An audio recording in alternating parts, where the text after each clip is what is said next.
The unmistakable sounds there of the Galician pipes, a sound that will almost certainly greet you as you enter the Plaza de Obradorio, the large square outside the cathedral in Santiago de Compostela.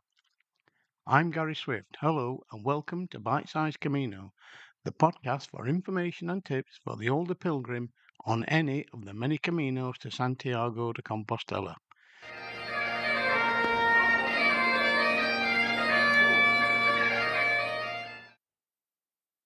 In today's episode, I'll be discussing what to wear. In earlier episodes, I talked about socks and footwear, but what other clothing is required? Obviously, I'll be approaching this from the male perspective, but many of the principles apply equally to ladies. Indeed, ladies generally have a wider choice, such as skirts and dresses. However, I won't be providing any insight into those. In my experience, the secret to being as comfortable as possible relies on the layering system.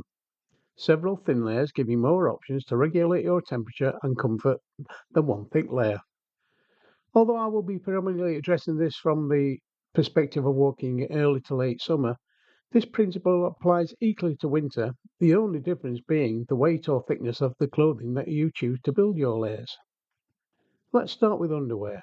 Cotton should be avoided at all costs, for the same reason that cotton socks should be avoided. It doesn't wick well, hanging on to moisture, which can quickly become soaked, which may simply be uncomfortable in summer and may contribute to chafing, but in winter could actually be hazardous to your health and may even contribute to hypothermia. For summer caminos, there are many choices of synthetic underwear that wick well and help prevent chafing. They are quick drying and can easily be washed and dried overnight. Another good option is merino wool. There are lightweight versions available that also wick well and dry quickly. Merino wool is very soft, which will help prevent chafing and has a natural antibiotic property that helps keep things smelling fresh. In the cooler months, thick versions are available to help keep your core warm. There are many types and designs of underwear, for example, briefs, jockey shorts, boxer shorts. Just be sure to choose a style that you feel comfortable walking in. If you're tackling some of the higher routes in winter, you may even consider using long thermal underwear. They'd obviously be far too warm in summer. I find that 3 pairs of underwear are sufficient. One pair to walk in, a spare pair that you've either washed or are waiting to be washed, and a third pair for overnight. Every evening I generally wash the pair that I've walked in, hang them out to dry, and switch into the clean pair, which I wear overnight and then use for walking the next day. For leg wear, I generally use very lightweight, quick drying synthetic cargo pants with zip off legs. I find 2 pairs is sufficient. Depending on weather conditions, trousers can get dirty, wet, muddy, or simply soak with sweat as you walk. Whenever possible, I try to change into my clean pair on arrival at my overnight accommodation and to wash the dirty pair straight away. They are then usually dry and packed away before I go to bed. I favour the zip off style because they can double as shorts. If you set off on a cool morning, you may wear the full trouser, and as the heat rises, you can zip the bottoms off and convert them into shorts without having to rummage through your pack. Simply stuff the zipped off bottoms into a pocket on your pack, from where they can be quickly retrieved if the weather turns cooler again. As the material I choose is very lightweight, they can be worn in long form to prevent sunburnt legs whilst walking on hot days. This may seem a bit strange to you, but in wet weather, I hate the feel of wet material flapping around my lower legs as I walk. Because I generally walk in summer, I find that waterproof trousers or gaiters are really too hot to walk in, and my legs quickly get wet through from condensation caused by the waterproofs. It's easier to convert my zip off trousers into shorts and walk with bare calves. Okay, my legs will get wet, but they'll get wet even if I'm walking in my full length trousers. If the weather improves, I can quickly dry my legs and re-zip the leg bottoms if needed. On my top half, I use the layering system as well. Again, no cotton. It can be a killer. Personally, I wear a very thin base layer merino wool t-shirt. For the reasons already mentioned, it wicks well, dries fast. Garments made from synthetic materials, such as polyester, can have similar properties, but the merino has the advantage that if it does get wet, it retains some of its insulating properties and helps to keep your core warm.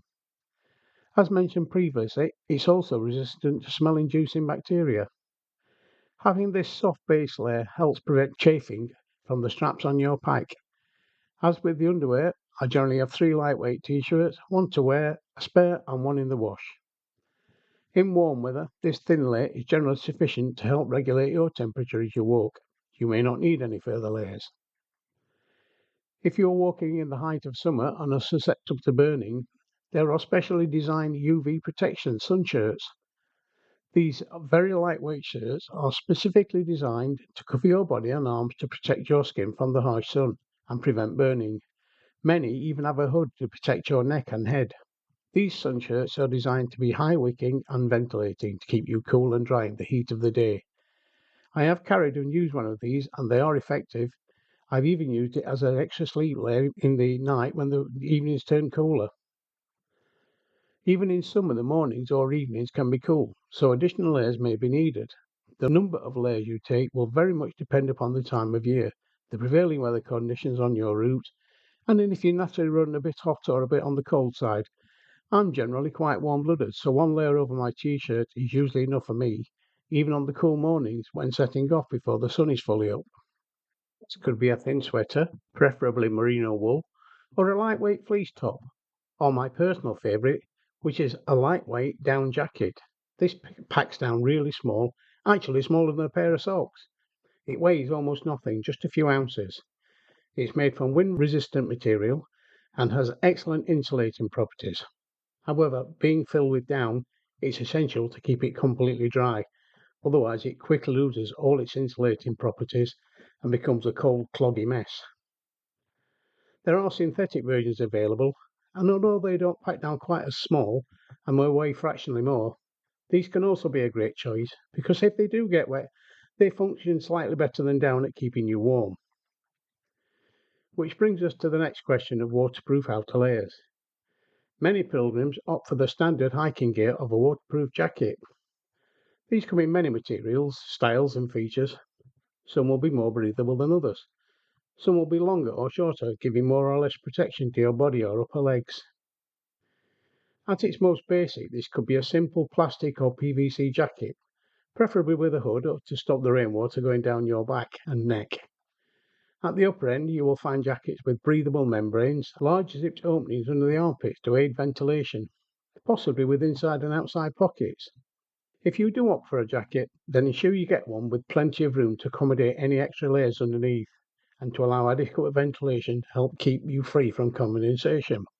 You may wish to pair the jacket with waterproof trousers or gaiters to keep your legs dry. Again, these could range from simple PVC materials up to the top of the range Gore-Tex models, with their often over-exaggerated breathability claims. I've worn expensive over trousers, but I've never found them to be as breathable as claimed. I do wear them on cold, wet winter hikes in the UK, but I prefer not to wear them on warm summer caminos. There is always a chance of heavy rainfall, but I find that waterproof jacket and trousers don't ventilate well, and on a long wet day, I end up just as wet from condensation as I would from rain. My preferred choice, and one that has proven very effective at keeping me dry and with good temperature regulation, is a waterproof poncho. Here again, there are many different styles available. At the cheaper end are the thin PVC ponchos available all the way along the Camino. These are lightweight and cheap and can almost be considered disposable, apart from the environmental impact of the plastic. You will undoubtedly see many pilgrims wearing these as you make your way to Santiago, but for me they have several drawbacks. They're not very robust and are susceptible to easy tearing. They can be quite close fitting, so don't ventilate well. If you're walking with hiking poles, they will almost certainly be impossible to use correctly due to the restrictively tight poncho, and they tend to be relatively short, so don't provide much protection for your legs. They also can be quite difficult to put on and take off. In common with waterproof jackets, they leave your pack and pack straps exposed to the rain because they are generally too small to cover both of you, leaving your pack exposed to the elements. While this can be mitigated with either a rain cover or inner dry bag, as discussed previously, the pack straps will be exposed to rain and will get wet.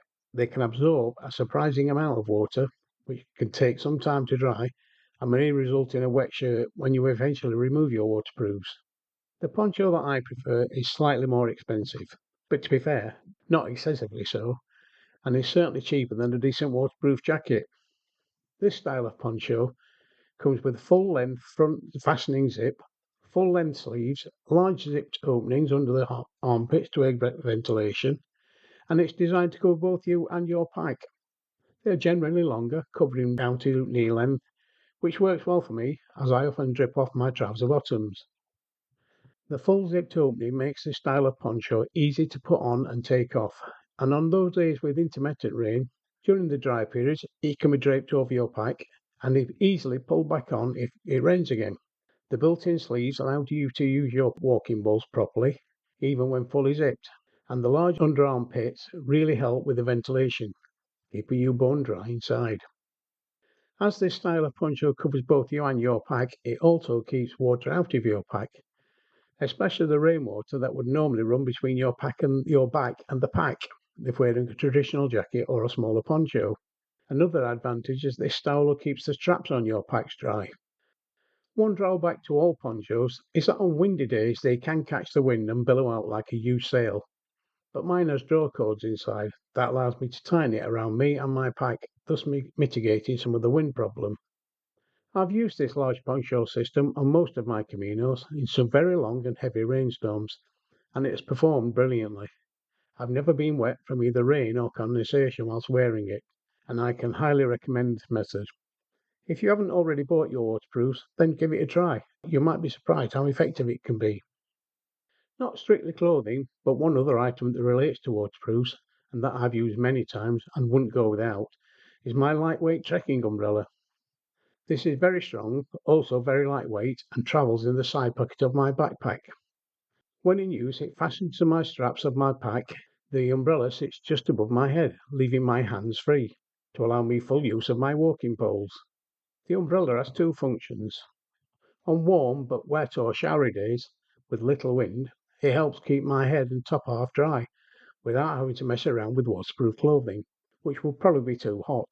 At the other end of the scale, when walking on really hot sunny days along sections with little or in some cases no shade, I use the umbrella to shade me from the sun.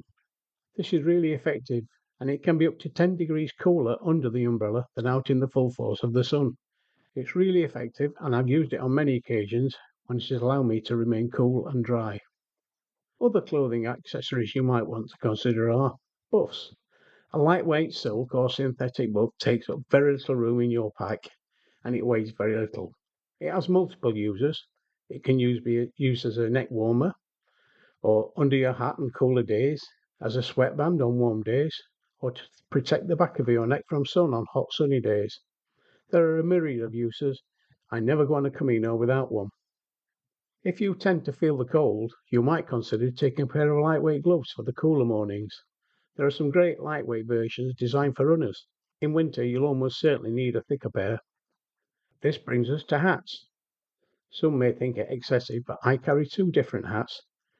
Everyone should consider taking a light, wide-brimmed hat for protection against the sun, which can get fierce at any time of year, but especially in the summer months.